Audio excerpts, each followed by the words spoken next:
Hello everyone, welcome to this video, and in this video I'm going to show you how you can delete your Pinterest account. So if you want to delete your Pinterest account, all you need to do is open the Pinterest app.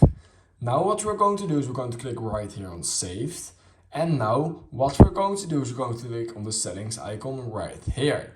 Now what you're going to do is you're going to click on account management, just like this, and you're going to click on delete your data and account. Click on that. And we're going to click on continue.